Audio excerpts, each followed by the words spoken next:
Jadi Nabi memegang lidahnya sambil Nabi bilang sama Sufyan, ini yang paling aku takutkan kepada umatku ini, kepada kalian dan kepada umatku, lidah ini. Berarti ini menunjukkan yang paling banyak menjerumuskan orang ke neraka ya lisan. Lisan dan kemaluan. Sampai-sampai sahabat bertanya, apa yang paling engkau khawatirkan terhadap kami, terhadap aku? Nabi memegang lidahnya. Ya ini yang paling aku takutkan, lidah ini. Nah, itu ya.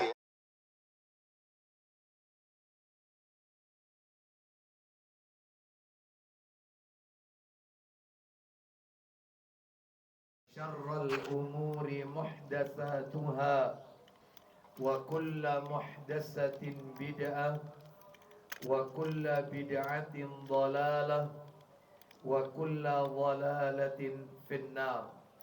Ikhwan wa akhawati fillah, bapak-bapak, ibu-ibu, kaum muslimin dan muslimah, jamaah majelis taklim yang semoga dimuliakan oleh Allah Subhanahu wa taala.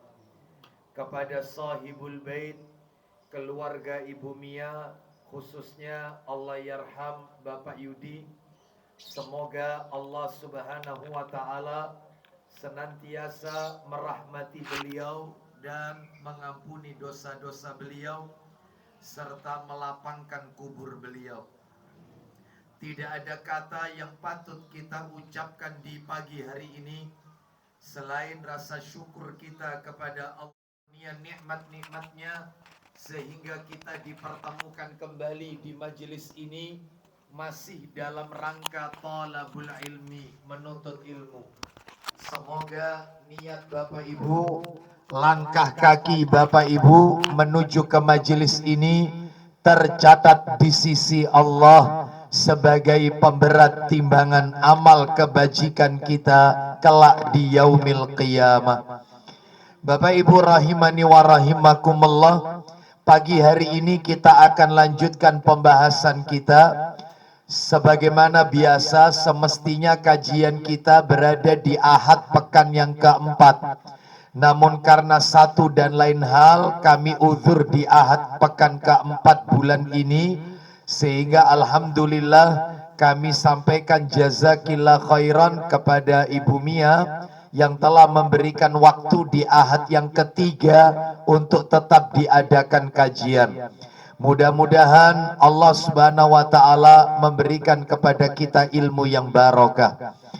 Kita masih membahas kitab yang ditulis oleh Syekh Abdul Malik Mujahid hafizahullah taala, kitab yang sudah diterjemahkan dalam bahasa Indonesia, yaitu 200 petua emas dari Rasulullah sallallahu alaihi wasallam. Kalau pertemuan bulan yang lalu kita telah menuntaskan hadis nomor 3 dan nomor 4. Kalau tidak salah ibu-ibu sudah pegang kopi materinya ya, yang bulan yang lalu. Sudah ya? Bapak-bapak belum ya? Belum ya, baik, nanti mungkin ya, insya Allah diupayakan, nanti aja ya, nanti saja. Jadi itu bulan yang lalu ibu-ibu ya. Sekarang beda. Hari ini kita masuk hadis yang nomor 5. Memang materinya belum saya bagikan. Jika materi ini tuntas, tentunya seperti biasa akan kami kirimkan file PDF-nya. Baik, termasuk materi yang bulan yang lalu, hadis nomor 3 dan 4, maka kami akan kirimkan juga file PDF ke beberapa jamaah nanti tentunya, insya Allah.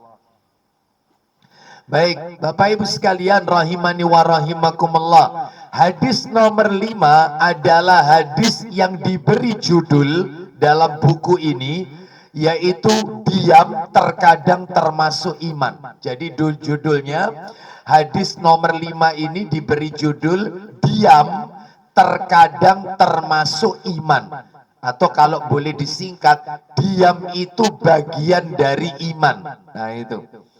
Baik, bagaimana bunyi teks hadisnya? Mari kita dengarkan. Setelah itu kita kupas apa pelajaran yang bisa kita ambil dari hadis nomor 5 ini. Saya bacakan hadisnya riwayat Bukhari, Bapak Ibu sekalian. Di hadis nomor asli ya, nomor 6018 dalam Sahih Bukhari.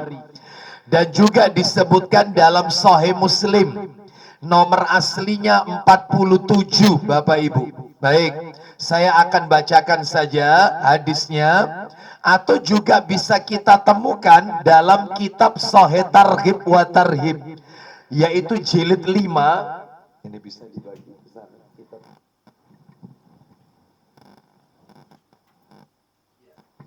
Saya ulang, hadis yang akan kami bacakan ini, hadis nomor 5 ini, bisa kita dapatkan pula dalam kitab Sahih Targhib wa Tarhib, jilid 5, hadis nomor 2586. 2586. Saya akan bacakan hadisnya. An Abi Hurairah radhiyallahu anhu qala qala Rasulullah sallallahu alaihi wasallam, man kana yu'minu billahi wal yaumil akhir falyakul khairan aw liyasmut. 2586. 2586. Jadi kami ulang hadisnya, man kana yu'minu billahi wal yaumil akhir falyakul khairan aw liyasmut. Silakan baca terjemahannya, dari mana hadis itu? Dari Abu Hurairah radhiyallahu an, dari Nabi sallallahu alaihi wasallam, beliau bersabda. Apa isi sabdanya? Barang siapa yang beriman kepada Allah dan hari akhir, Lanjut. maka hendaklah ia memuliakan tamunya. Belum poinnya. Siapa yang mengaku beriman kepada Allah dan hari akhir. Iman kepada Allah itu rukun iman yang pertama. Iman kepada hari akhir itu rukun iman yang kelima, digandengkan oleh Allah. Siapa yang beriman kepada Allah dan hari akhir, hendaknya dia falyukrim dhaifah, memuliakan tamunya. Seakan-akan Allah seakan-akan Rasulullah sallallahu alaihi wasallam hendak memberitahukan kepada kita, siapa saja di antara kita yang suka memuliakan tamunya, maka itulah orang yang beriman kepada Allah dan hari akhir. Sebaliknya, siapa saja di antara kita sahibul bait yang tidak memuliakan tamunya, maka dia tidak bisa dikatakan orang yang beriman kepada Allah dan hari akhir. Berarti Bapak Ibu, berarti ini yang namanya iman itu bukan hanya keyakinan saja, butuh pembuktian Bapak Ibu. Iman itu bukan sekedar ucapan dan keyakinan. Ternyata iman itu butuh realisasi, pembuktian. Lah salah satu buktinya kalau mengaku jadi orang beriman adalah memuliakan tamu. Berdasarkan hadis yang kita dengarkan tadi. Kayak apa sih Ustadz memuliakan tamu itu? Ya banyak, ini masuk materi adab bertamu sebenarnya. Di antaranya boleh bagi sahibul bait yang dia tahu kalau kedatangan tamu, maka dia bertanya kepada tamunya, kamu pengen dimasakan apa yang kamu inginkan, dan satu boleh ditanya seperti itu, dimasak no opo, ayo. Pasti yang namanya tamu itu gak usah repot-repot, opo sing ono tok no kabeh. Nah itu kan ada tamu yang kayak begini kan ya lah, jadi tamu itu juga punya adab. Sohibul bait punya adab, jadi tamu juga punya adab. Sebab ada tamu itu yang kerasan di rumahnya orang, itu ada, ndak pulang-pulang, semuanya sudah diberikan tetap. Ya, nah itu. Jadi yang seperti ini menyusahkan sohibul bait. Jadi dalam hal ini Bapak Ibu, intinya iman itu tidak sekadar ucapan. Iman itu tidak sekadar keyakinan, tetapi harus dibuktikan dengan amal perbuatan. Salah satunya memuliakan tamu. Lanjut Pak Didi, berikutnya. Kata Nabi berikutnya apa? Barang siapa yang beriman kepada Allah dan hari akhir, Apalagi ini, silakan. maka hendaklah ia menjalin hubungan keluarganya. Duh, man kana yu'minu billahi wal yaumil akhir falyasil rahimah. Siapa yang ngaku, lah itu, beriman kepada Allah, rukun iman nomor 1, dan hari akhir, rukun iman nomor 5, hendaklah dia menghubungkan silaturahim. Makanya kalau ada orang gak gelem sak duluran, benci sama keluarga, kepaten obor, ndak mau kenal sama family, maka belum dikatakan orang beriman itu. Belum dikatakan orang beriman kepada Allah dan hari akhir. Sebab cirinya orang kalau ngaku beriman, ya salah satunya selain memuliakan tamu, jalin silaturahim, ya, dengan keluarga, ya, terutama keluarga yang terdekat, yaitu dari jalur nasab, keturunan. Itu Bapak Ibu sekalian. Makanya kalau ada di sekitar kita orang-orang yang nggak mau ketemu dengan family, diundang nggak pernah datang, acara keluarga nggak pernah datang, dimasukkan di grup media sosial keluarga, left dari grup, kita datangi rumahnya, pintunya tertutup, ya, dia ngadakan acara, kita nggak pernah diundang, ketemu di acara perhelatan, lihat kita tapi pura-pura nggak lihat kita. Banyak yang kayak begini. Oleh karena itu, ini bukan ciri orang yang beriman. Lah, sikap kita kalau menjumpai keluarga seperti ini, ya jangan diputus, tetap berbuat baik sekalipun mereka yaitu menyakitkan hati kita. Ya kan ada keluarga itu yang suka menyakiti hati keluarganya, seseorang yang suka menyakiti hati keluarganya, maka kita tetap berbuat baik kepada mereka. Balaslah keburukan itu dengan kebaikan, jangan dibalas keburukan itu dengan keburukan. Nah itu. Baik, kita lanjutkan. Lah yang terakhir Pak Didi, nah itu poinnya itu, silakan. Barang siapa yang beriman kepada Allah dan hari akhir, Apa itu? maka hendaklah ia berkata yang baik atau diam. Nah, hendaklah dia falyakul khairan aw liyasmut. Berkatalah dengan perkataan yang baik, kalau tidak bisa diam. Ya. Kalau bahasa pojok kampungnya, ya ngomong sing api, nek gak iso meneng. Ya, seperti itu. Itu tanda orang yang beriman kepada Allah dan hari akhir. Baik, Bapak Ibu sekalian, berdasarkan hadis ini mengandung beberapa pelajaran Bapak Ibu. Pelajarannya ada 6 Bapak Ibu. 6 pelajaran yang bisa kita ambil dari hadis ini. Hadis nomor 5 ini. Apa itu? Nomor 1, pelajaran yang pertama ini.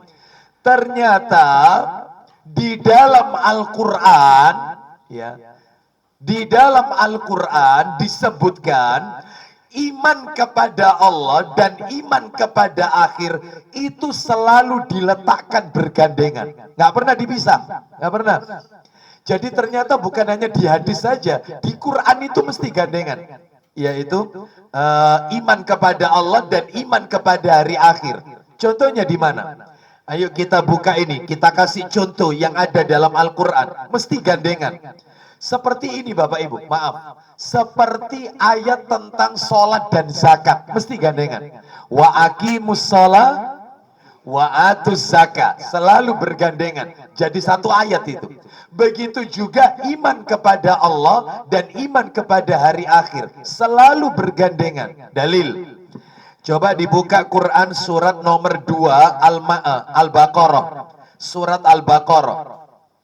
Coba kita cek apa benar ini. Al-Baqarah ayat 62. Al-Baqarah ayatnya 62. Oh, bukan. Sebentar. Al-Baqarah 177 maksud saya. Al-Baqarah ayatnya 177. Ya betul. Al-Baqarah 177. Perhatikan Bapak Ibu ya. Allah Ta'ala berfirman, laisal birra an tuwallu wujuhakum qibalal masyriqi wal maghrib walakinnal birra man amana. Perhatikan. Walakinnal birra man amana billahi wal yaumil akhir. Loh, bergandengan. Silakan Pak Didi dibaca. Bukanlah bukanlah menghadapkan wajahmu ke arah timur dan barat itu suatu kebajikan. Lalu yang disebut kebajikan itu yang kayak apa, Pak Didik? Akan tetapi sesungguhnya kebajikan itu ialah beriman kepada Allah hari akhir. Nah, beriman kepada Allah dan beriman kepada hari akhir selalu gandengan ayatnya. Lanjut teruskan. Malaikat-malaikat, Lanjut. kitab-kitab, Terus. nabi-nabi, dan memberikan harta yang dicintainya kepada kerabatnya. Dan seterusnya, Bapak Ibu sekalian, ya. Kita lihat lagi ayat yang lain, suratnya sama, Al-Baqarah, ayatnya 232. Coba kita lihat Al-Baqarah 232, apa benar di situ bergandengan ayat tentang iman kepada Allah dan iman kepada hari akhir. Al-Baqarah 232. Wa idza talaqtumun nisaa fabalaghna ajalahunna fala ta'dhuluhunna ayyankihna azwajahunna idza taradai bainahum bil ma'ruf dzalika yu'adu bihi man kana minkum yu'minu billahi wal yaumil. Tuh, jelas sekali. Silakan, ayo. Apabila kamu mentalak istri-istrimu, lalu habis masa idahnya, Kalau istrimu sudah habis idahnya, maka janganlah kamu para wali menghalangi mereka untuk nikah lagi dengan bakal suaminya. nah, nggak boleh dihalang-halangi dia kalau ingin nikah lagi. Tetapi kalau masih talak satu, itu masih kesempatan besar untuk kembali lagi. Talak dua, itu masih bisa kembali lagi. Begitu kalau sudah talak tiga, talak bain, maka ya tidak ada kesempatan. Kan talak ada talak rojai, ada talak bain. Talak rojai itu talak yang bisa kembali lagi. Sedangkan kalau talak yang bain, nggak ada kesempatan. Kalau sudah talak tiga, ya selesai. Dia bisa balik ke suaminya pertama. Kalau dia menikah dulu dengan orang lain, lalu diceraikan atau laki-laki itu meninggal, maka dia boleh dinikahi oleh suaminya yang pertama, mantan suaminya yang pertama. Nah, itu maksudnya. Jadi seperti itu. Jadi kalau sudah dicerai talak tiga, maka jangan dihalang-halangi dia untuk menikah lagi dengan calon suaminya yang lain. Lanjut. Apabila telah terdapat kerelaan di antara mereka dengan cara yang ma'ruf, kecocokan di antara mereka dengan cara yang baik, itulah yang dinasihatkan kepada orang-orang yang beriman di antara kamu kepada Allah dan hari kemudian. iman kepada Allah dan hari kemudian itu lebih suci bagimu dan lebih bersih, dan Allah mengetahui sedangkan kamu tidak mengetahui. Nah, seperti itu. Baik Bapak Ibu sekalian, rahimani wa rahimakumullah. Kita lanjutkan, ini yang nomor 1. Nomor 2 sekarang penjelasannya. Tadi sudah saya singgung sebenarnya di awal-awal. Apa itu yang nomor 2? Ternyata iman itu tidak sekadar keyakinan dalam hati. Bukan. Iman itu tidak selalu atau sekadar keyakinan dalam hati dan diucapkan dengan lisan. Bukan. Tetapi iman itu juga harus diamalkan. Iya. Makanya panjenengan jangan kaget definisinya iman itu apa. Perhatikan, katanya para ulama, iman itu adalah, ini definisinya, tasdiqu bil qalbi wa ikrarun bil lisan wa amalun bil arkan, yaitu iman. Iman itu definisinya adalah tasdiqu bil qalbi, membenarkan dengan hati. Hatinya membenarkan, meyakini, membenarkan. Yang kedua, wa ikrarun bil lisan, yaitu mengikrarkan dengan lisan. Mengikrarkan dengan lisan. Terus yang terakhir, wa amalun bil arkan, yaitu yang ketiga adalah mengamalkan dengan perbuatan. Bapak Ibu harus tahu, cirinya orang munafik sama orang mukmin. Bedanya, maksud saya, bedanya orang munafik sama orang mukmin. Kalau orang mukmin itu hatinya yakin, membenarkan, lisannya mengucapkan, lalu diamalkan dengan anggota badan, perbuatan. Kalau orang munafik tidak. Orang munafik itu lisannya mengucapkan, ya, lalu diamalkan dengan anggota badan tapi hatinya mengingkari, itu orang munafik. Makanya orang munafik itu lebih bahaya daripada orang kafir. Kalau orang kafir jelas casingnya beda dengan kita, tempat peribadatannya beda dengan kita, tata caranya, kitabnya beda dengan kita. Tapi kalau orang munafik, loh, sama-sama ikut kita sholat di masjid, pakai busana muslim, loh, sama, ya baca Quran dan seterusnya. Tetapi Bapak Ibu sekalian, hatinya mengingkari apa yang dia lakukan tersebut. Nah, itu. Jadi dia menolak dari apa yang dia lakukan. Makanya orang munafik itu lisan sama hatinya tidak sama. Lah, yang tahu urusan hati Allah Bapak Ibu. Kita nggak tahu. Iya, makanya ada orang tanya kepada saya, Ustadz, caranya orang itu tahu supaya kita tahu orang ini orang munafik atau tidak gimana? Susah.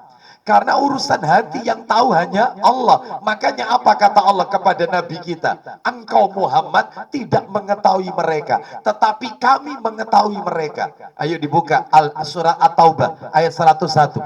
Surat At-Taubah surat 9 ayat 101. At-Taubah 101. At-Taubah 101. Allah Ta'ala berfirman, kita dengarkan. Allah berfirman, At-Taubah.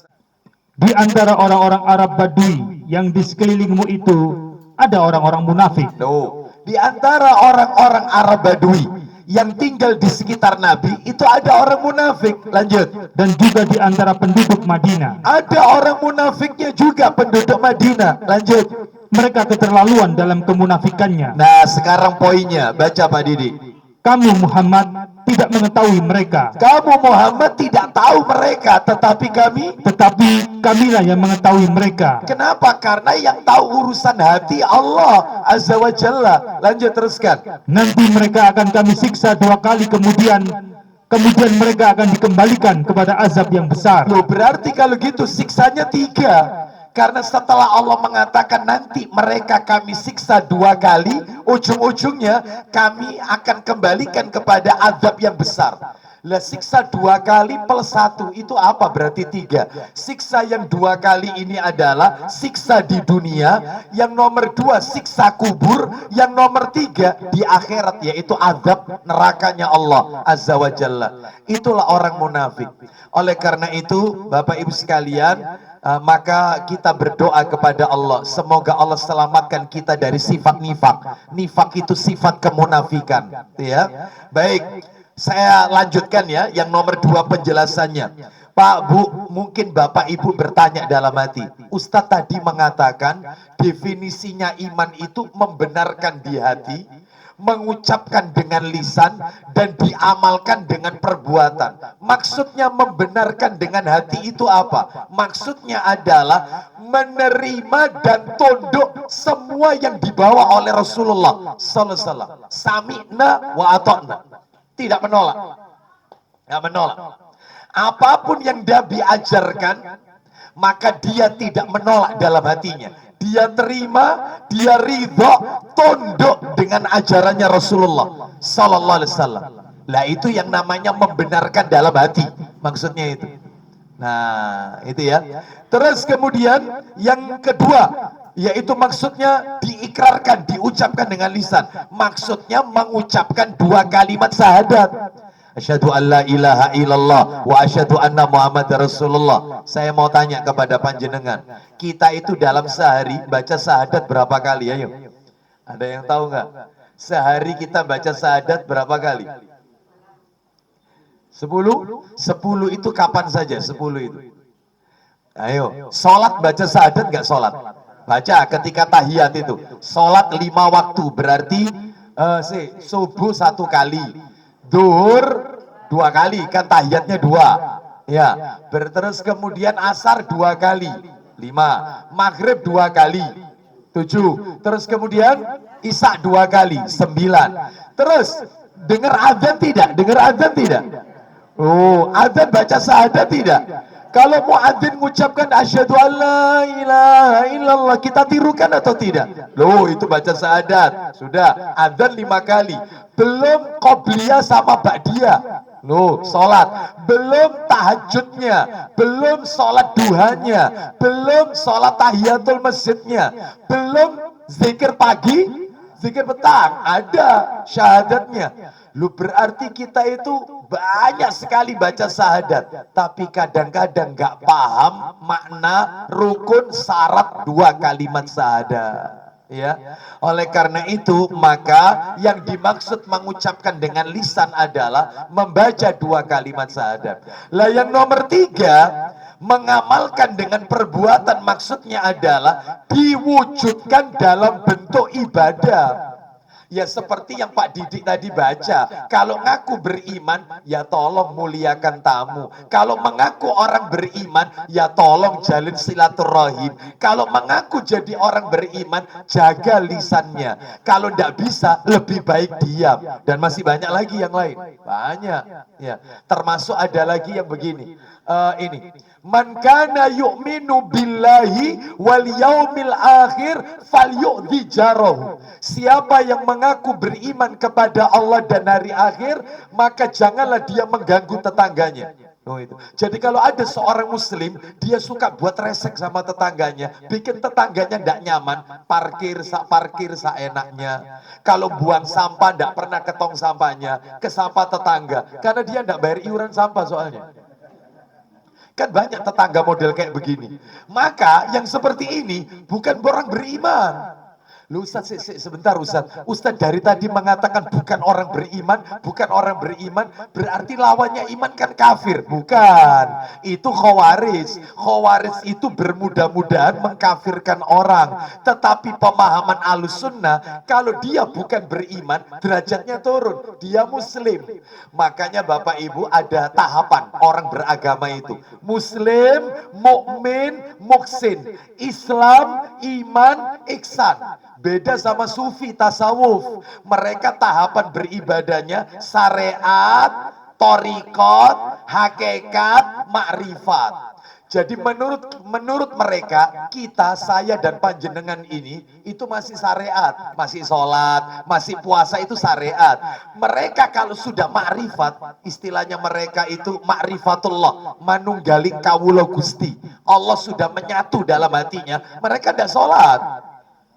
Tidak sholat, jadi tidak puasa, tidak sholat karena apa? Karena mereka sudah makrifat. Makanya kalau ketemu orang seperti ini, saya pernah ketemu orang seperti ini, langsung saya tanya, mana yang lebih makrifat, Anda atau Rasul? Saya gitu kan. Saya tanya sama panjenengan, apakah panjenengan pernah naik ke langit ke-7, langsung dialog sama Allah?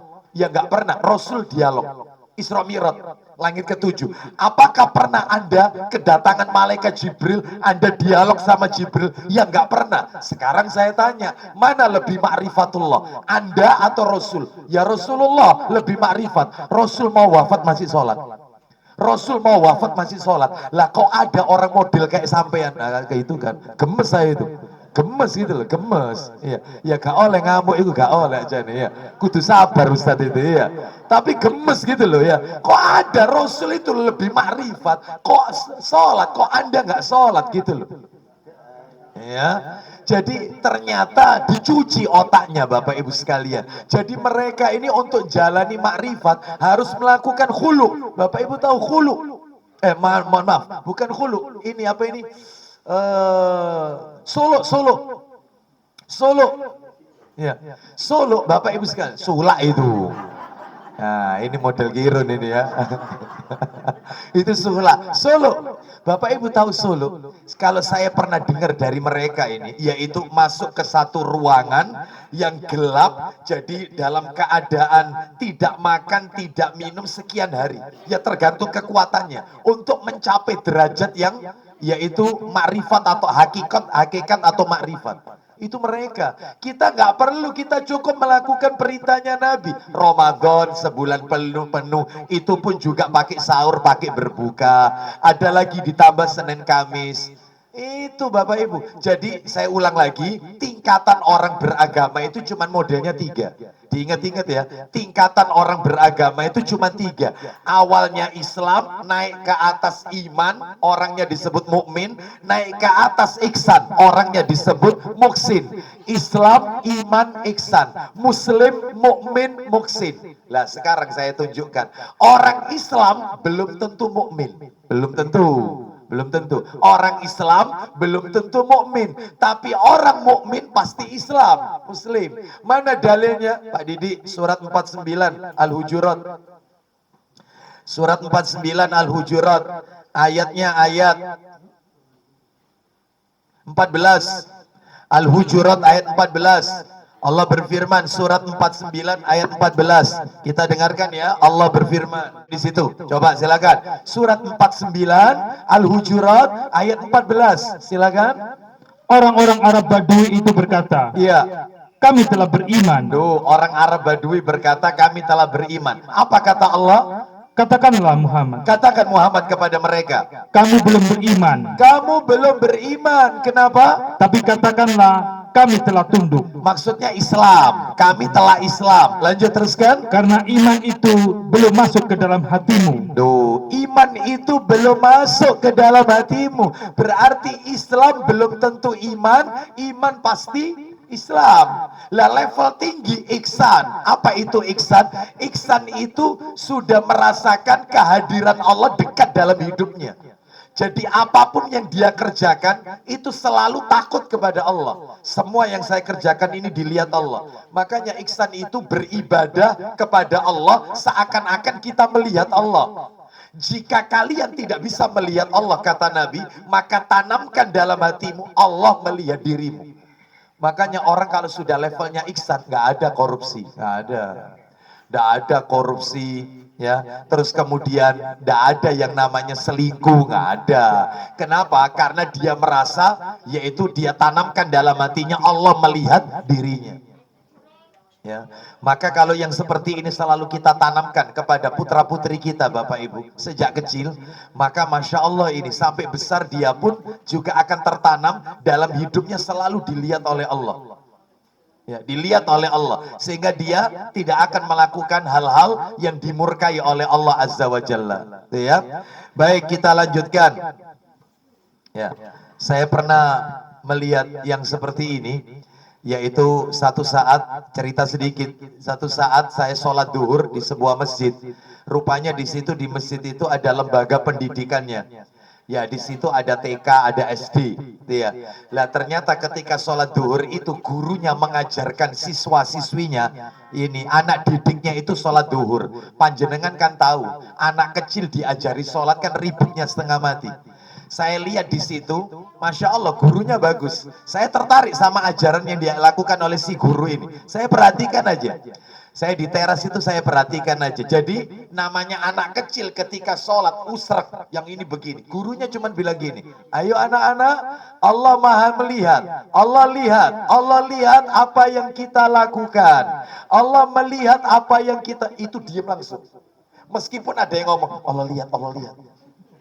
Namanya anak ya, tapi dia langsung nggak pakai gini, nggak usah rame, nggak boleh sholat, nggak boleh ngomong, sholat nggak boleh, nggak. Gurunya cuma bilang Allah maha melihat, Allah melihat apa yang kita lakukan, itu langsung diam.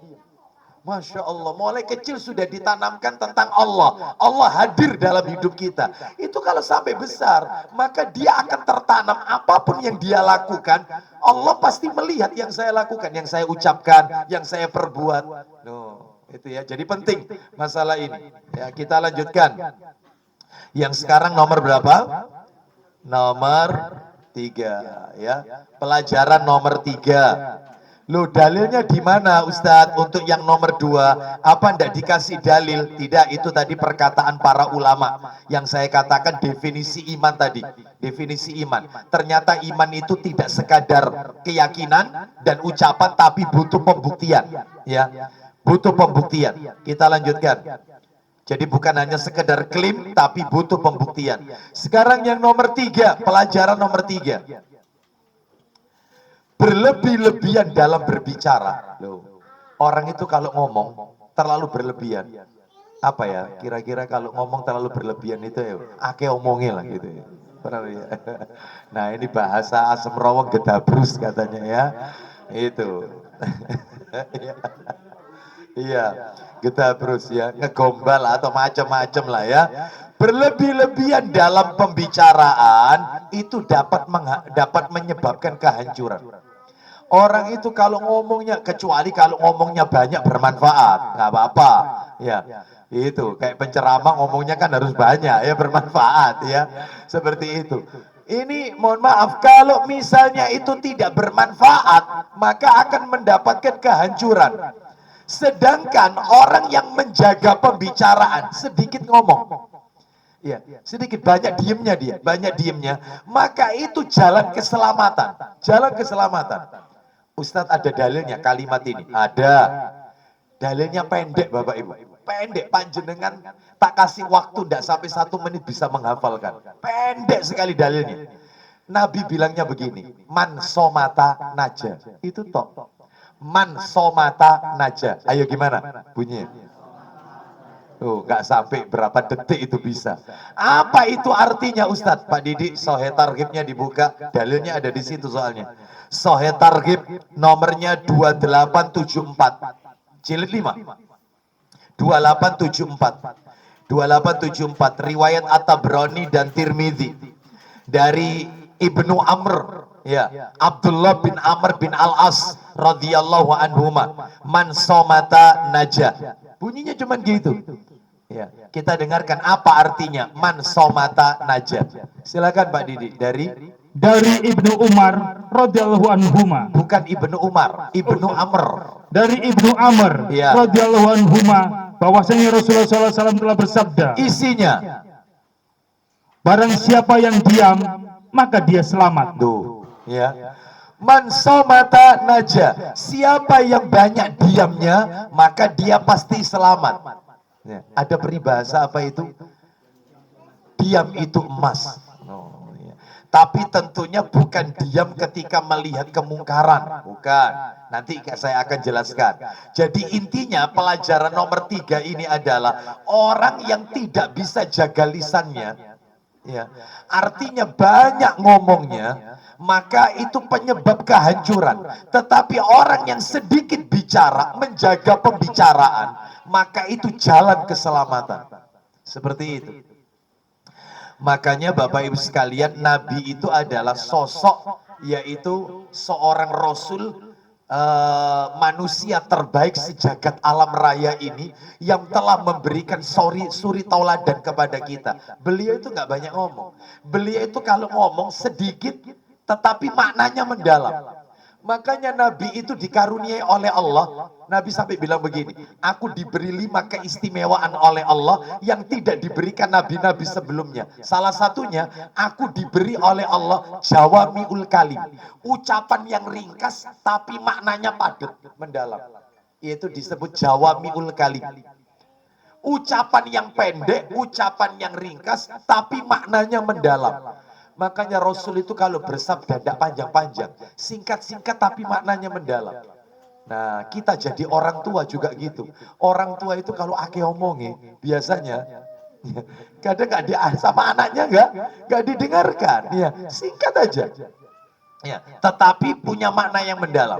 Seperti itu.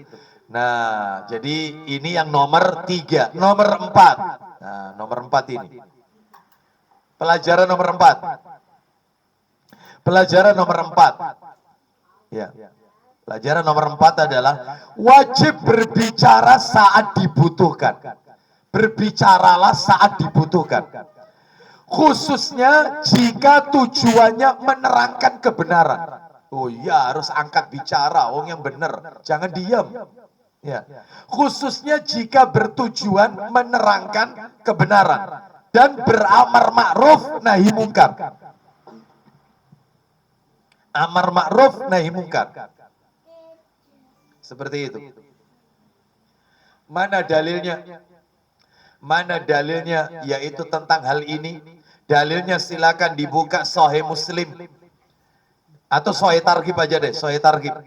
Sahih Targhib wa Tarhib nomor 2302. Berarti jilid 4 ya. Jilid 4 ya. Atau nggak apa-apa Sahih Muslim boleh lah. Sahih Muslim aja. Yang jilid 4 ini nggak bawa ini. Sahih Muslim nomornya 40. Sahih Muslim nomor 40. Nomor aslinya 49. Sahih Muslim nomor 40. Nomor aslinya nomor 49. Silakan baca. Dari Tariq bin Syihab radhiyallahu an dari Abu Bakar radhiyallahu an, dia berkata, Iya. orang yang mula-mula mendahulukan khutbah daripada sholat hari raya ialah Marwan. Teruskan. Tiba-tiba seorang laki-laki berdiri lalu memprotes. Iya. Katanya, sholat lebih dahulu, sesudah itu baru khutbah. Lanjutkan. Jawab Marwan, cara seperti itu sudah ditinggalkan Lanjut. dan tidak dipakai lagi. Jadi yang benar itu kalau Jumatan itu ya khutbah dulu baru sholat. Lanjut. Kata Abu Sa'id, terhadap kasus ini berlaku apa yang kudengar dari Rasulullah SAW bersabda. Nah ini. Apa isi sabdanya? Man ra'a minkum mungkaran falyughayyiru biyadihi fa illam yastati' fa bilisani fa illam yastati' fa biqalbi wa dzalika adhaful iman. Silakan. Barang siapa di antaramu melihat sesuatu yang mungkar, Siapa di antara kalian yang melihat kemungkaran, maka hendaklah dia merubah dengan tangannya. dengan tangan. Tangan itu maksudnya simbol kekuatan, kekuasaan. Jadi kalau maksudnya apa? Tolong gunakan power. Power yang kita miliki. Contohnya nih, contohnya orang tua punya power menasehati mantunya atau anaknya. Itu nasihati. Contoh RT, RW punya posisi di masyarakat. Jadi kalau kita sebagai warga kita salah satunya melakukan kemungkaran, maka karena kita tidak punya kekuatan, laporkan aja ke RT, laporkan aja RW. Kalau tidak kena juga ke atasnya lurah, lapor Pak Lurah, di tempat kami ini ada begini. Tolong, yaitu dinasehati atau langsung dilakukan pencegahan. Kalau tidak nanti akan merembet, nah dan seterusnya. Maka ini kalau punya kekuatan, power, maka lakukan. Lanjut teruskan. Kalau tidak mampu,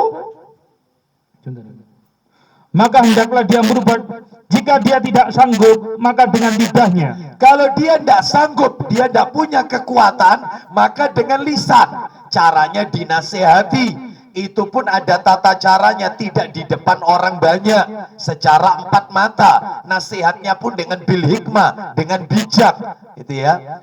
Itu baik. Ini yang nomor 2, bilisani. Terus yang terakhir, Jika tidak sanggup juga, maka dengan hatinya. maksudnya dengan hati adalah mendoakannya. Wis dituturi tetap gak kena. Ya wis. Mau ndak mau sudah. Ya saya doakan mudah-mudahan dia dapat hidayah. Sudah itu. Terus katanya Nabi, itulah Dan yang demikian itu adalah yang selemah-lemah iman. Nah itulah iman yang paling lemah, yaitu mendoakannya. Jadi yang benar adalah yaitu yang pertama dengan tangannya. Ustadz, bagaimana menasihati ulil amri Ustadz yang menyimpang, kebijakannya menyusahkan rakyat? Maka bagaimana? Maka caranya adalah sebagaimana diriwayatkan dalam hadis yang sahih, dinasihati secara langsung empat mata, bukan di demo di jalanan, bukan. Demo itu bukan ajaran Islam, Bapak Ibu sekalian. Demo ini adalah produknya orang-orang ahlul kitab. Ya. Bukan ajaran Islam. Islam itu mengajarkan musyawarah. Sampai ada Quran suratnya surat Asy-Syu'ara. Surat tentang musyawarah. Asyura apa Asy'ara? Asyura atau Asy'ara yang artinya itu musyawarah. Ayo.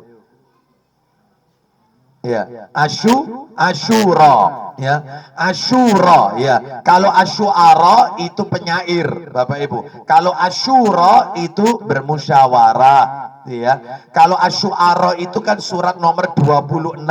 Kalau Asyura surat nomor berapa? 42, artinya musyawarah. Asyura. gitu ya.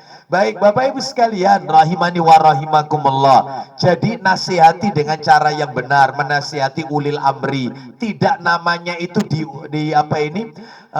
Di riba, di mimbar-mimbar, ya, di khutbah-khutbah tidak boleh. Ya, ini bukan sikap yang benar menurut Ahlussunnah wal Jamaah. Baik, sekarang kita lanjutkan pelajaran yang nomor 5. Pelajaran yang nomor 5. Pelajaran yang nomor 5 adalah hadis di atas, maksudnya hadis nomor 5 yang tadi, tentang siapa yang mengaku beriman kepada Allah dan hari akhir, hendaklah dia berkata diam, atau kalau nggak bisa, hendaklah dia berkata baik, kalau nggak bisa diam. Hadis nomor 5 ini menunjukkan tentang pentingnya menjaga lisan. Pentingnya menjaga lisan. Pentingnya jaga lisan. Di antara dalil-dalil pendukung yang lain, lah saya tunjukkan. Sekarang saya akan tunjukkan dalil-dalil pendukung tentang pentingnya menjaga lisan. Saya kasih 9 dalil Ibu, Bapak Ibu sekalian. 9 dalil. 9 dalil. Yang 3 dari Al-Quran, yang 6 dari hadis Nabi. Yang dari Quran dulu. Silakan dibuka dalil pertama, 9 dalil ya, tentang pentingnya jaga lisan. Dalil yang pertama, Quran surat nomor 23, Al-Mu'minun. Surat nomor 23, Al-Mu'minun. Ayatnya 1 sampai 3. Qad aflahal mu'minun alladzina hum fi salatihim khashi'un walladzina hum 'anil lagwi mu'ridun. Silakan. Sesungguhnya beruntunglah orang-orang yang beriman, Siapa ciri orang beriman itu Pak Didi? yaitu orang-orang yang khusyuk dalam sholatnya. Loh, ngaku beriman, salah satu cirinya sholatnya khusyuk. Nomor 2. Dan orang-orang yang menjauhkan diri dari perbuatan dan perkataan yang tiada berguna. Loh, itu ciri nomor 2 itu. Cirinya orang beriman adalah menjauhkan diri dari perkataan dan perbuatan, atau perbuatan dan perkataan yang sia-sia. Ini berarti pentingnya menjaga lisan. Ya, seperti itu. Hati-hati dalam berbicara. Lidah ini kecil bentuknya tapi besar akibatnya. Saya tanya, mana lebih panjang lidah kita dengan lidah sapi? Pernah Idul Kurban membongkar kepala sapi, dibongkar, pernah tahu lidahnya? Oh, lidah sapi panjang, Pak. Tapi sapi itu kalau bicara, sekali dia ngomong, ngeluarkan suara, ngok, nggak bawa efek. Tapi lidah manusia sekali ngomong, sampean ruan. Abu Aslam itu ternyata lakon wis ya. Besar akibatnya itu Bapak Ibu. Ya. Al-lisan, katanya para ulama dalam syair, al-lisan saghirul jurmi azimul jurmi. Lidah itu kecil bentuknya, sekali ucap besar akibatnya. Ya. Baik, jadi apa ini? Lidah ini perlu kita jaga. Ini nomor 1 ya, dalil pertama. Dalil kedua, Quran surat nomor 33. Insya Allah hafal kok ini. Hafal surat 33, ayatnya 70 dan 71. 70 dan 71. Ayo tak baca, tolong diteruskan. Ya ayyuhalladzina amanuttaqullaha wa qulu qawlan sadida yuslih lakum wa yaghfir lakum. Nah, itu ya. Wa yaghfir lakum dzunubakum. Terus kemudian wa may yuti'illaha wa rasulahu faqad faza fauzan azima. Seringkali kalau khotib-khotib Jumat membacakan ayat ini. Ya, ayo dibaca artinya, silakan. Hai orang-orang yang beriman, Ya. bertakwalah kamu kepada Allah. Terus, Dan katakanlah perkataan yang benar. nah ya kan, perkatakanlah perkataan yang benar, yang jujur, jangan dusta. Ya, seperti itu. Ya. Jangan kemudian mengatakan bahwasannya kemarin karena pelecehan seksual, sekarang nggak terbukti, ya gitu loh ya. Sudah, jangan dihubung-hubungkan gitu loh ya. Yang jujur kalau ngomong itu ya, jangan isu tempe. Nah itu ya, ujung-ujungnya gangguan jiwa. Lanjut, teruskan ya, teruskan. Ya, silakan, ayo, silakan, ayo. Ulang lagi, wahai orang-orang yang beriman. Wahai orang-orang yang beriman, Teruskan. bertakwalah kamu kepada Allah. Satu, terus. Dan katakanlah perkataan yang benar. Orang itu kalau ngomongnya jujur dapat apa, Pak Didi? Lanjutkan. Niscaya Allah memperbaiki bagimu amalan-amalanmu. Lo dimudahkan oleh Allah untuk beramal, dimudahkan. Terus. Dan mengampuni bagimu dosa-dosamu. Loh, orang jujur itu otomatis dosanya diampuni oleh Allah. Iya, jangan suka ngeprank gitu loh. Iya, itu se-Indonesia diprank. Ya. Baik, kita lanjutkan. Terus, dan barang siapa, lanjut. Dan barang siapa mentaati Allah dan Rasulnya, Maka sesungguhnya ia telah mendapat kemenangan yang besar. pasti menang kalau taat kepada Allah dan Rasul. Dia akan mendapatkan kemenangan. Yang ketiga dari Quran. Nah ini penting, nomor 3. Nanti saya akan jelaskan yang nomor 3 ini. Silakan dibuka dalil yang ketiga tentang pentingnya menjaga lisan.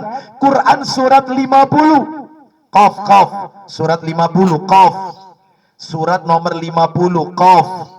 Ayatnya betul, ayat 17 dan 18. Surat 50 ayatnya 17 dan 18. Allah Ta'ala berfirman, إذ يتلقى المتلقيان عن اليمين وعن الشمال قعيد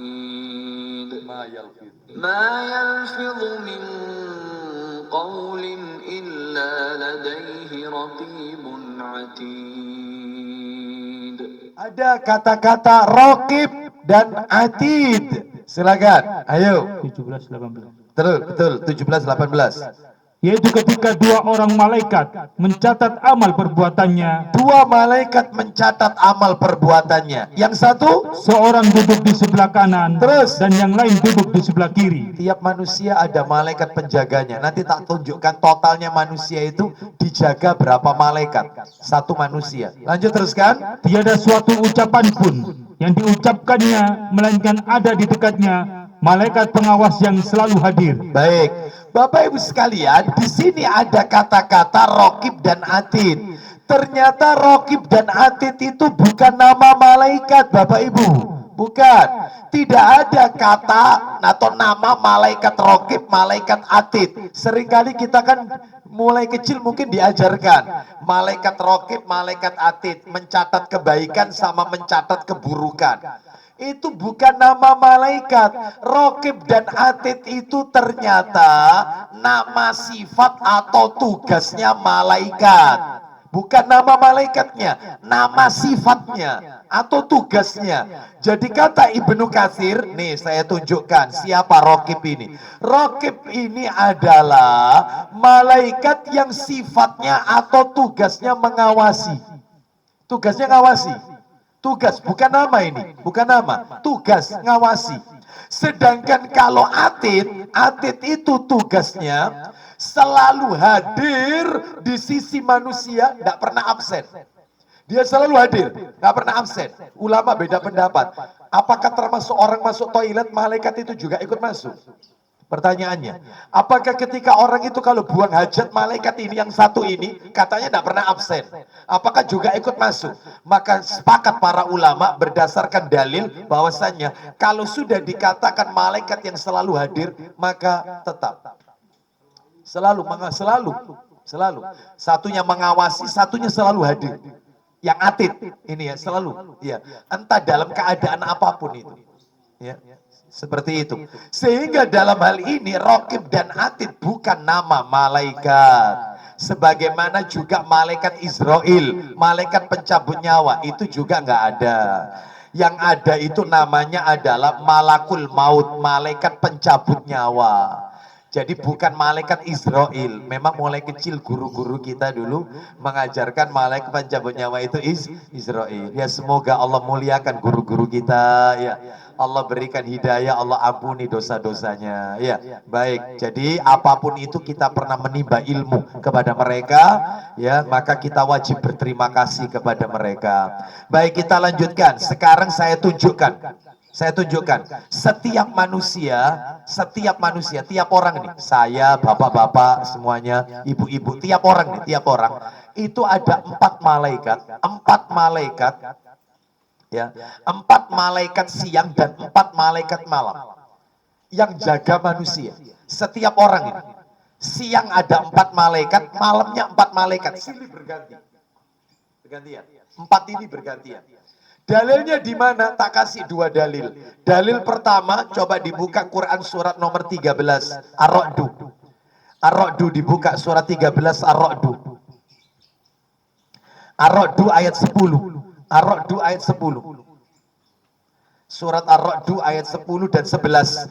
Ar-Ra'du ayat 10 dan 11. Allah berfirman, Sama saja bagi Allah, siapa di antaramu yang merahasiakan ucapannya dan siapa yang berterus terang dengan ucapan itu, mau dirahasiakan, mau terus terang, terus dan siapa yang bersembunyi di malam hari dan yang berjalan menampakkan diri di siang hari. semuanya dalam pantauan Allah. Lanjutkan. Bagi manusia ada malaikat-malaikat yang selalu mengikutinya bergiliran, Malaikat yang bergiliran. Lanjut teruskan. di muka dan di belakangnya. Nah, dari depan dan dari belakang. Terus Mereka menjaganya atas perintah Allah. stop.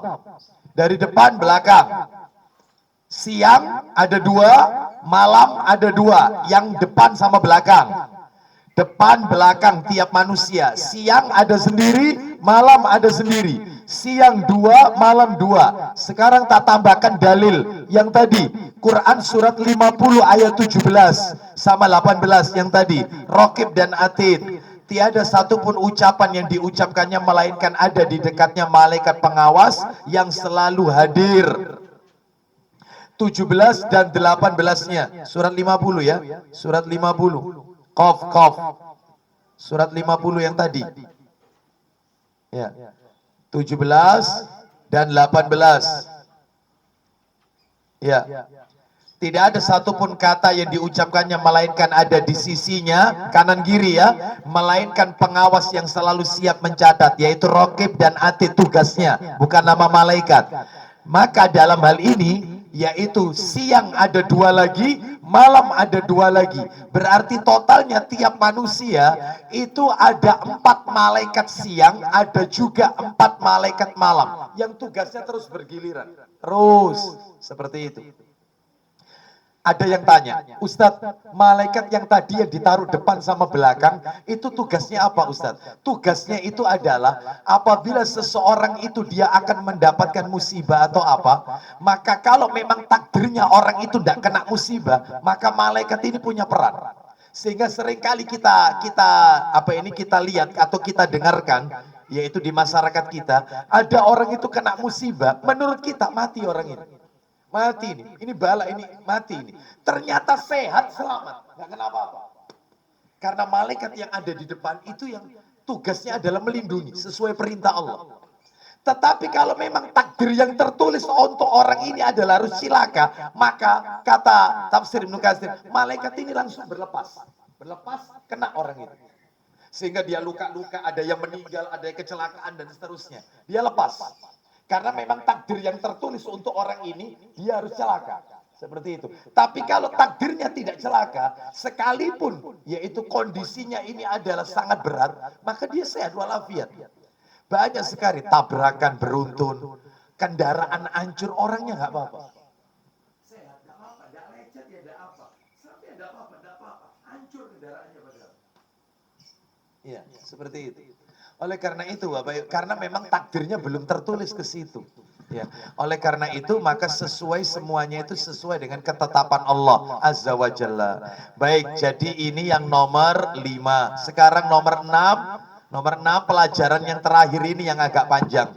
Kayaknya tidak bisa hari ini tuntas. Yang nomor 6 ini adalah, yaitu Oh, mohon maaf, belum nomor 6 ya. Masih dalil nomor 4 ini ya. Oh iya. Oh iya, masih dalil nomor 4 ini. Ya. Ini masih ada 9 kan? Kurang 6 kan ya? Ya, kurang 6. Dalil keempat. Ayo dalil keempat dibuka. Sahih targhib wa tarhib. Nomornya 2856. 2856. 2856. Nanti nomornya berdekatan. Saya coba untuk mengurutkan. 2856. Dari Sahal bin Sa'ad radhiyallahu an, dia berkata, Nabi sallallahu alaihi wasallam bersabda, 2856. 2856. Nabi bersabda, "Man yadman li ma baina lahyaihi wa ma baina rijlaihi adman lahul jannah." Silakan. Dari Sahal bin Sa'ad radhiyallahu anhu ia berkata, 2856 Sahih Targhib wa Tarhib. Lanjut. Rasulullah SAW bersabda, Isinya, siapa yang dapat menjamin untukku lisan dan kemaluannya dari maksiat, maka aku menjamin surga baginya. sebenarnya arti yang pas, yang benar itu begini. Man yadman li ma baina lahyaihi. Barang siapa yang menjaga untukku di antara dua janggutnya, yaitu maksudnya geraham atas sama bawah, yaitu tengah-tengahnya itu lidah, maksudnya di antara dua geraham itu. Terus wama baina rijlaihi, dan di antara dua kakinya, maksudnya kemaluannya. Yang dibaca Pak Didik tadi itu langsung kesimpulan. Mestinya arti yang benar tadi, siapa yang bisa menjamin untukku, dia bisa menjaga di antara dua gerahamnya dan di antara dua kakinya, maksudnya jaga lisan dan jaga kemaluan, adman lahul jannah. Nabi tidak mendhamma huruf nun. Nabi tidak mengatakan admanu. Nabi justru mengatakan adman lahul jannah. Dimatikan nunnya itu. Apa maksudnya Ustaz? Didhamma sama dimatikan. Kalau nunnya itu dimatikan, adman lahul jannah, aku jamin pasti masuk surga. Pasti masuk surga. Tapi kalau nunnya itu didhamma, admanu lahul jannah, maka tidak ada unsur kepastian. Itu uniknya belajar bahasa Arab. Beda tanda sakel aja, beda arti sudah. Satunya disukun, satunya didhamma, itu beda jauh itu artinya sudah. Itu bahasa Arab. Ya, makanya Nabi mengatakan adman lahul jannah, pasti tak jamin, sudah pasti tak jamin lagi masuk surga. Yang jaga lisan. Sama catatan kakinya ya, ada catatan kakinya. Sekarang dalil yang kelima. Sahih Targhib wa Tarhib 2862. 2862 riwayatnya Ibnu Majah. 2862 dari Sofyan bin Abdullah As-Saqafi radhiyallahu an. Dia berkata, ayo dibaca 2852 STBT. Maju 28 maaf 2862 2862 Dari Sofyan bin Abdullah As-Saqafi radhiyallahu anhu ia berkata, ya, saya berkata, wahai Rasulullah, beritahulah aku satu perkara yang aku harus berpegang teguh dengannya. lanjut, Beliau menjawab, silakan. katakan, Robku adalah Allah, Terus. kemudian istiqomalah. Nah, katakan Robku adalah Allah, terus istiqomah. Lanjut poinnya sekarang. Dia berkata lagi, Ma aksaru ma takhafu alayya. Silakan. aku berkata, wahai Rasulullah, apa yang paling engkau takutkan atasku? Wahai Rasulullah, apa yang paling engkau khawatirkan terhadap diriku? Engkau paling khawatir terhadap diriku itu apa? Katanya Nabi, fa'akhadha Rasulullah sallallahu alaihi wasallam bilisani nafsihi summa qala. Lanjut. Maka beliau SAW memegang lisannya, kemudian bersabda, Nah, apa ini. ini? Jadi Nabi memegang lidahnya sambil Nabi bilang sama Sofyan, ini yang paling aku takutkan kepada umatku ini. Kepada kalian dan kepada umatku, lidah ini. Berarti ini menunjukkan yang paling banyak menjerumuskan orang ke neraka, ya lisan. Lisan dan kemaluan. Sampai-sampai sahabat bertanya, apa yang paling engkau khawatirkan terhadap kami, terhadap aku? Nabi memegang lidahnya, ya ini yang paling aku takutkan, lidah ini. Nah, itu ya. Baik. Istri kadang-kadang lisannya nyakiti suaminya. Ya. Jarang apa sering? Ya. Gak tahu lat kita. Iya, suami menjengkelkan istri, Tidak ada ya, alhamdulillah jarang. Ya. Baik, kita lanjutkan dalil ke-6. Ya, dalil ke-6. Silakan dibuka, yaitu Sahih Targhib wa Tarhib 2865. 2865 dari Anas bin Malik radhiyallahu an. Dia berkata 2865. Nabi bersabda, ayo. Dari Anas radhiyallahu an ia berkata, Ya. Rasulullah SAW bersabda, La yastaqimu imanu abdin hatta yastaqima qalbuh, wa la yastaqimu qalbuh hatta yastaqima lisanuhu. Silakan. iman seorang hamba tidak akan lurus sampai hatinya lurus. Stop, perhatikan. Imannya orang tidak akan lurus sampai hatinya lurus. Lanjut. Dan hatinya tidak akan lurus sampai lisannya lurus. Hatinya orang tidak akan lurus sampai lisannya lurus. Berarti barometernya lisan.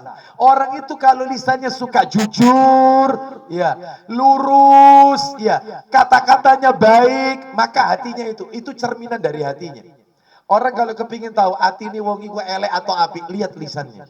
Lihat aja lisannya, bagaimana cara dia bicara dan seterusnya dengan orang yang lebih tua unggah-unggunya. Dilihat sama orang tua kandung, sama karib kerabat, lihat. Kalau bikin hati tenang, bikin hati itu sejuk, lisannya itu selalu nasihat dan seterusnya, hatinya bagus orang ini. Jadi dilihat lidahnya, lihat kata Nabi, imannya orang tidak akan lurus sampai hatinya lurus, hatinya tidak akan lurus sampai lisannya lurus. Berarti orang itu imannya tidak akan lurus kalau lisannya tidak lurus. Semuanya lisan, lisan. Nah ini hati-hati ya. Baik, kita lanjutkan. Nomor 7 sekarang, dalil ke-7. Dalil ke-7. Coba dibuka Sahih Targhib wa Tarhib nomor 2872. 2872, riwayatnya At-Tabrani dan Al-Baihaqi dari Abdullah bin Mas'ud. Lah ini, silakan Abdullah bin Mas'ud 2872. Nabi naik ke Bukit Sofa lalu memegang lisannya. Lanjutkan, silakan. Dari Abdullah bin Mas'ud radhiyallahu an, Ya. bahwa beliau naik Bukit Sofa lalu memegang lisannya seraya bersabda, Terus lanjut. wahai lisan, Wahai lisan. baik, Terus. niscaya kamu memperoleh kemenangan, dan jangan bicara jelek, Terus. niscaya kamu selamat Aksaru khotoya bani Adam fi lisani. Silakan. sebelum kamu menyesal. Lanjut. Kemudian beliau berkata, aku telah mendengar Rasulullah SAW bersabda, Isinya. kebanyakan dosa Bani Adam adalah pada lisannya. Kebanyakan dosanya anak Adam itu terletak pada lisannya. Iya, kebanyakan, mayoritas dosa itu pada lisan. Ya. Baik, jadi ini penting sekali. Janji itu ya lisan, ya, seperti itu. Sekarang dalil terakhir, dalil ke-9. Kita tutup sampai nomor 9. Nanti kita akan lanjutkan pada kajian dalil ke-9. 8 apa 9? Oh, 8 ya. Berarti cuman ada 8 nih. Salah ini catatan saya. Pinjam bolpennya saya. Pinjam sebentar. Ya, dalil ke-8. Cuman ada 8 saja, Bapak Ibu. Hanya 8 aja. Dalil yang ke-8 adalah dalam kitab Sahih Targhib wa Tarhib. Nomornya adalah 2875. 2875. Riwayat Ibnu Majah dan Tirmidzi. Pada poin yang B. 2875, poinnya poin B. Dari Abu Hurairah radhiyallahu anhu. 26B. Silakan. Abu Hurairah itu kembali ke yang A, Abu Hurairah, yang dibaca yang B. Dari Abu Hurairah radhiyallahu anhu, Ya.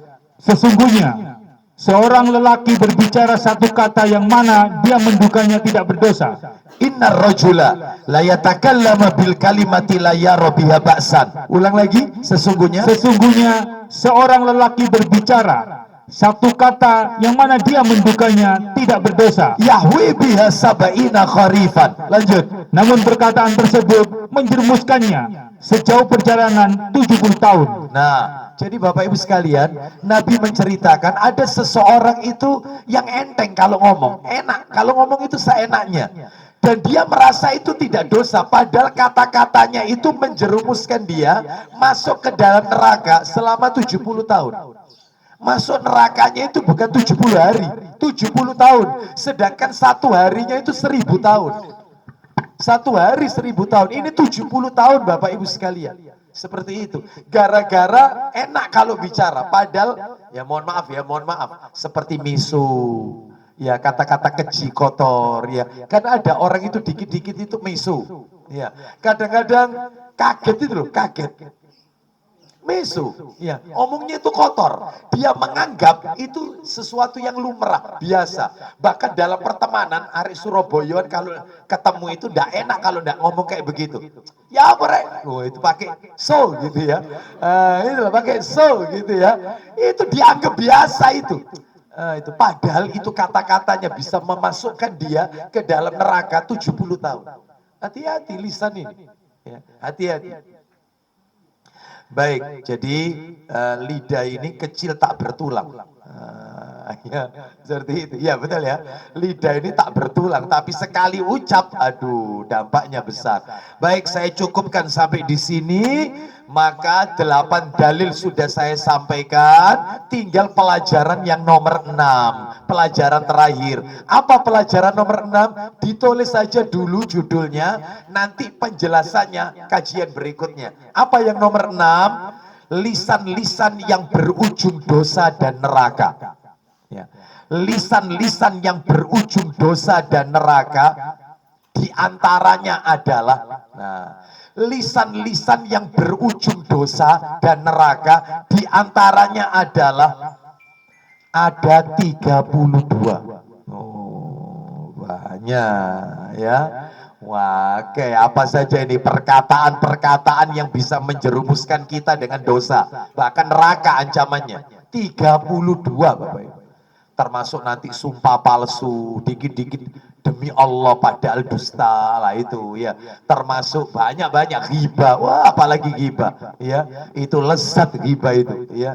Nikmat itu ghibah itu. Bicarakan aibnya orang itu ya. Belum lagi namimah, belum lagi wah banyak ya. Nanti kita bahas pada kajian berikutnya insya Allah. Baik, demikian yang bisa kami sampaikan. Semoga menjadi tambahan ilmu yang bermanfaat. Sampai di sini ada yang ditanyakan? Tidak ada. Baik, kita tutup dengan kafaratul majelis. Wassallallahu ala nabiyyina wa ala alihi washabihi wasallam. Subhanakallahumma wa bihamdika asyhadu an la ilaha illa anta astaghfiruka wa atubu ilaik. Wa akhiru da'wana anil hamdulillahi rabbil alamin. Assalamualaikum warahmatullahi wabarakatuh.